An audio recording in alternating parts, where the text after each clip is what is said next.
Magandang buhay mga ka-adventure. So andito na naman tayo ngayon para bumisita sa isang restaurant na nagngangalang Miss Ola. Isang restaurant na hindi pinipilahan pero pinupuntahan. So tara, akyat tayo. Bali yung restaurant niya pala is located dito sa second floor. So puntahan natin, tara, akyat tayo dito sa second floor. Actually, itong area niya is mataas na.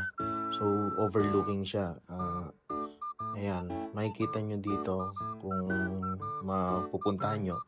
Overlooking siya ng Laguna de Bay. And then, located siya dito sa Barangay Lawa, Purok Sais, Calamba, Laguna. Halos katapat lang siya ng Flying Bee sa Barangay Lawa.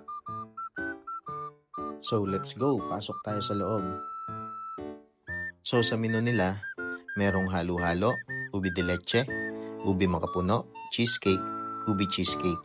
Sa coffee, merong americano, mocha, cafe latte, caramel macchiato, bingsu. Tapos sa non-coffee naman, merong strawberry. Sa snacks, merong pansit bihon, merong pasta, creamy chicken pesto, tomato basil, carbonara, at meron ding pizza, pork cheese, and pepperoni. Meron ding quesadilla, tsaka burrito. Tapos ang flavor niya is beef and chicken. Tapos meron din namang mga available na rice meals.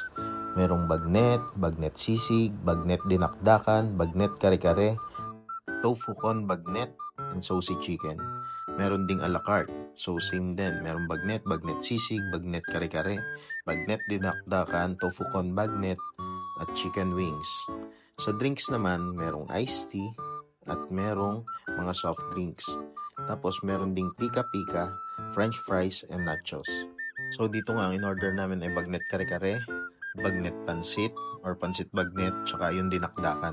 Sabi nga nila, melts in your mouth. Ayan, bagnet kare-kare, pansit bagnet, tsaka bagnet dinakdakan. Lahat ng base niyan is puro bagnet po. Crispy outside, juicy inside. Sila Marie, masarap? Hindi. Ha? Sarap po. Yan. Ano, mami? Yan, Okay. yan. Mother. Hanggang, nara ka model. Favorite si Sola. Miss Ola. Eh, Si Miss Ola. wala. Yun nga pala, if time permits, bisita kayo sa place na to. Maganda yung ambience, nakaka-relax yung lugar, at masasarap yung food. So, punta lang kayo dito. May mga available din tayo ditong ubi jam, cakes, leche flan, tsaka mga ibang dessert pa. Syempre, ang huwag niyong palalagpasin, yung halo-halo ng Miss Ola. Sayang naman yung tagline nila na, the best halo-halo in the universe. As you can see, makikita niyo naman yung ambience ng lugar natin. Very relaxing siya. So, bisita na kayo pag may time.